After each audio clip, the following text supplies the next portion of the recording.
Hello everybody, welcome to Beyond the Boards Medical Question Bank, and today we have a cardiology question. You can pause the video and try to answer it yourself if you want. So they basically tell us that there is a 9-month-old infant who presented with features of heart failure.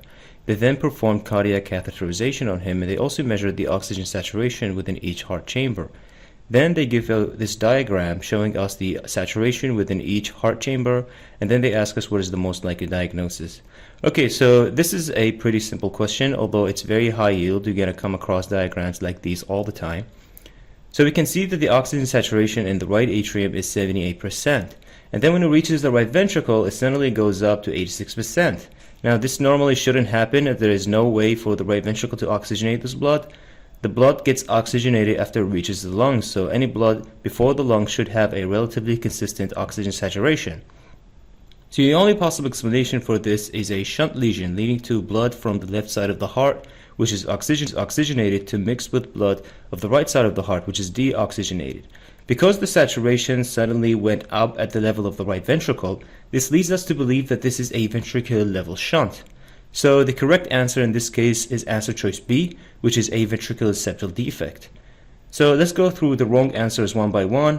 Answer choice A says an atrial septal defect, which can also raise the O2 sats of the blood of the right side of the heart. But since this is an atrial level shunt, we'd expect the O2 sats of the right atrium to be elevated and the right ventricular O2 sats to be the same as that of the right atrium. Answer choice C says critical aortic stenosis.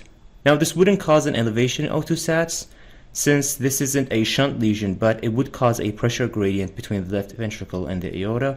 However, they don't say anything about pressures. Answer choice D says coarctation of the aorta. Again, this would not cause elevation of the O2 sats since it's not a shunt lesion. And answer choice E says a normal cath result, which is obviously wrong since normally the O2 sats of the right ventricle should be quite similar to those of the right atrium. If you want to learn more about ventricular septal defects, I have made a video explaining it in details, and I go through all the stuff that you need to know for the step 1. Thanks so much for watching. I really hope you've learned something from this video, and if you did, please like this video, subscribe to the channel, leave a comment about what you think, and thanks for watching.